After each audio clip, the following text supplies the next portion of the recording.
the simple reality is that we are no longer an industrial town, and we will never be. I mean, that's not going to happen. We can't turn the clock back.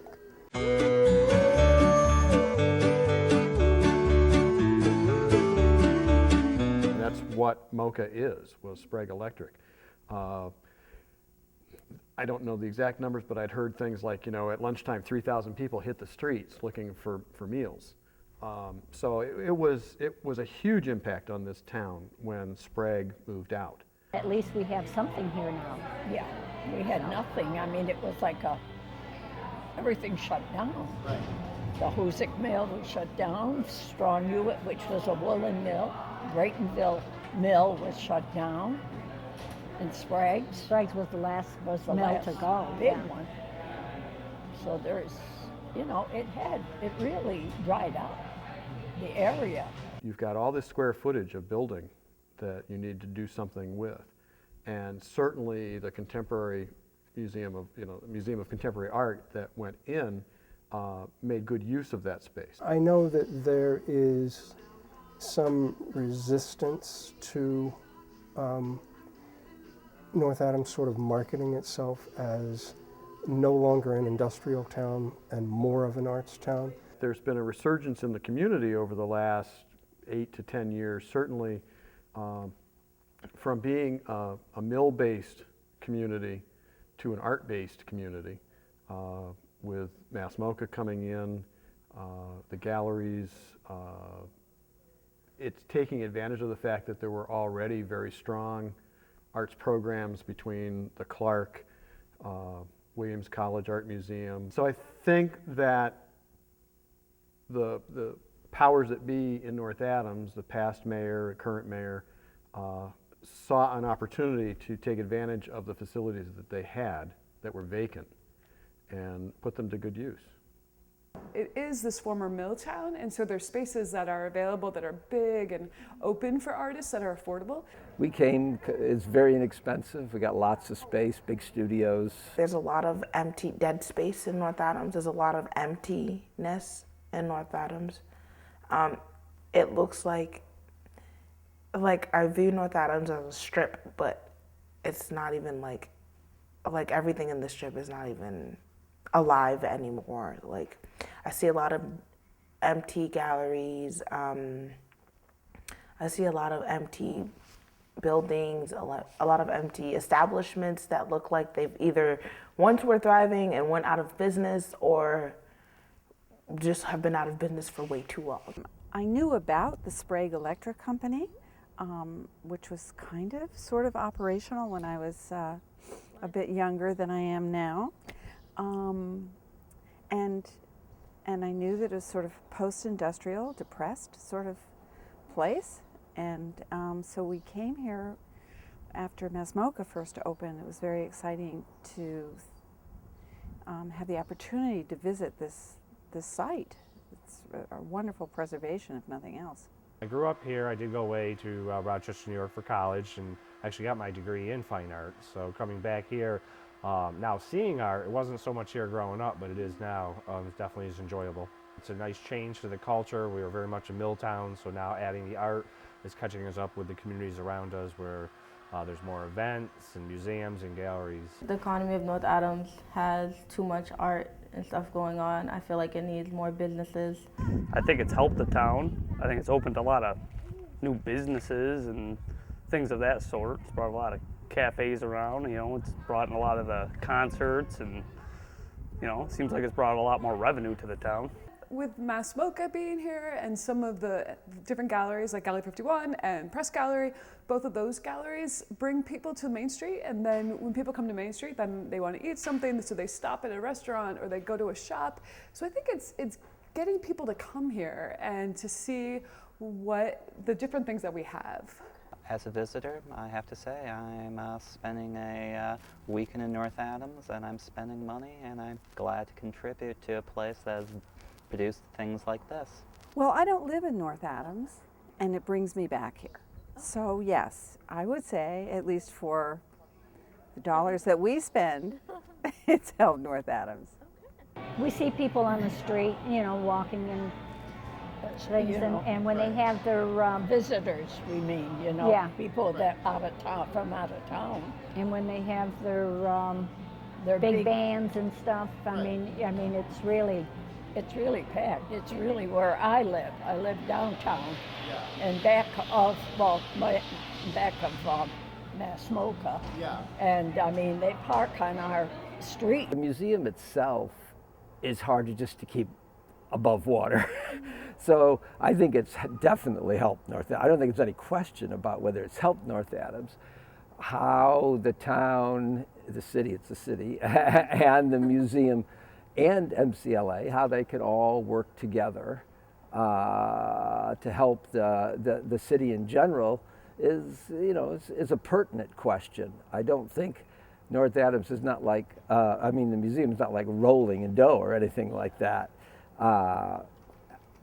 It draws people here, just like the gentleman you were just talking to. He comes in, he pays for a room, he buys meals and stuff like that, and all that's good for the city. I feel like it could help had there been more investment into the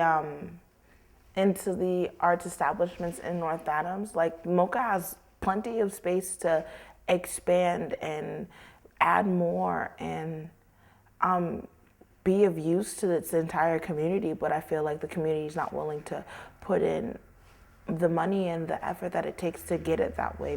Masmoka is a very large and very fruitful establishment, and I feel like it's just not getting what it needs to fully thrive to its fullest potential. And that goes for the rest of North Adams, because all this dead space we could be turning into theaters, dance studios, music studios. It put some life into the community, I know that.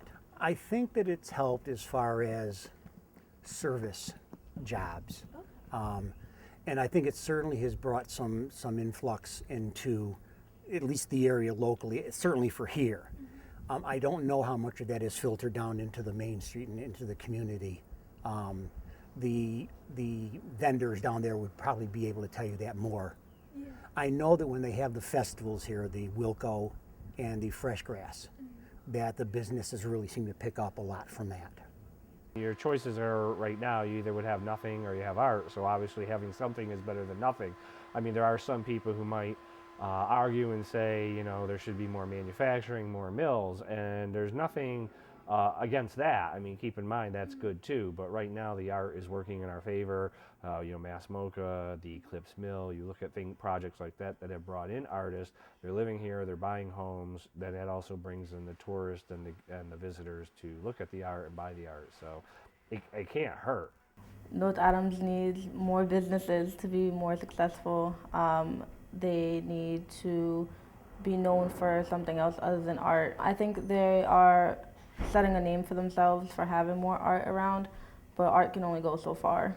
I think we'd be a pretty bland town without art. We wouldn't get nearly half as many people around the area.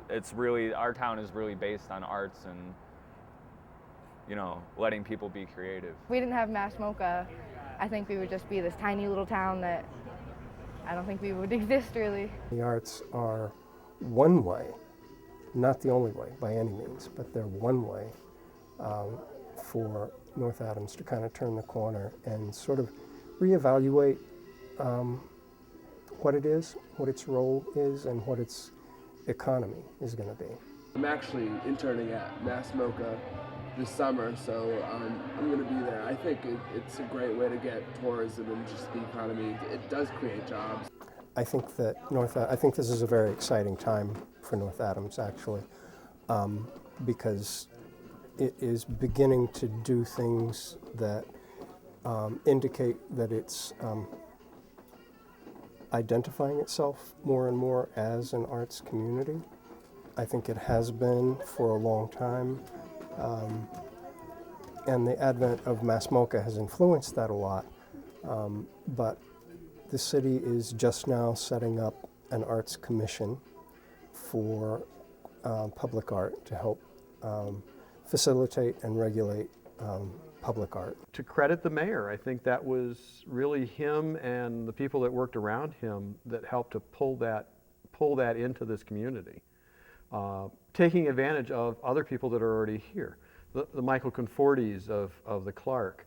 I don't know who runs the Norman Rockwell, but I'm sure that those people also had influence on bringing in the artists and so on. Another good example is the Union Street Mill, which has become artist galleries. They've converted those spaces, those big loft spaces. Eric Rudd, I would be remiss if I didn't mention him, because he's certainly, with the art that he does in his studio space in the Beaver, he's now taken over one of the churches and created an art museum, art gallery there as well. So there have been a lot of people that have had influence over how the arts have come into this community specifically.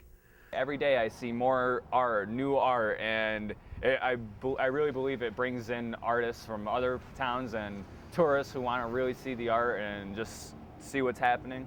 Even our sidewalks are painted with art, so there's always open space for people to put their art down or have something on display. There is a lot of art, and that is what a lot of people here are really into. And we're a lot of open-minded people, very accepting. And there's also like a lot of people from all over the place. Like for MCLA, you guys are all from different places. I must say that the experience of coming here has really made me much more open to looking at contemporary art and thinking about it, and moving from, oh, yuck, to, wow, well, okay, let me think about this. Some people might look at a wall and see a big blob and say, that's a big blob, anybody can do that. But to understand the philosophy behind it definitely helps, so you maybe have a little bit more of awareness of what the artist had in mind. And then sometimes the artist doesn't want you to know what's in mind anyway. They want you to make up your own decision what it's about.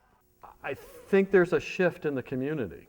The locals, when you refer to the locals, if you're talking about the people that are old locals, and I don't mean that in an age category. I mean somebody that's born and raised in North Adams. Perhaps their parents worked at Sprague, or they worked in the mills, or even they may have as a younger adult. And they saw things close up around them. That created a depression in this area. So I think they're looking for ways that they can stay in their community, a place that they were born and raised, that was, part of their life. And so I see them, in most cases, willing to shift, willing to look at other resources, other jobs that they can do and be part of that growing art scene. There's some caution that one of the things when I think about press and what we do here, I think about 3 different audiences. I think about students, MCLA students. I think about the tourists, the visitors who come, and then I think about local people. And not the local art community, but the local people that you're talking about. And trying to find ways to, so a lot of the exhibits that I choose, I try to make it be something that I think anybody could get into. That a lot of times artists make art for artists, and that it's sometimes hard for somebody who's not kind of initiated to have a sense of what they're supposed to look at. So we try to help them here. So I think that sense of, how do you make a space comfortable? How do you make it help people feel like they belong? Because it's like learning a new language. And so So I think there's just some uncertainty because it's something new, and with time, I think that and understanding and knowledge, I think that we can only get stronger here. I think it's always difficult for people that are natives to a situation to totally embrace something that's new and something that challenges the different kinds of ways they may have seen life, etc. And Massamoka certainly is a museum that has work that's quite out there and on the edge and may not be to everybody's taste. But I think we all, both the new people and the old people, just got to work together and try to make the city a better place.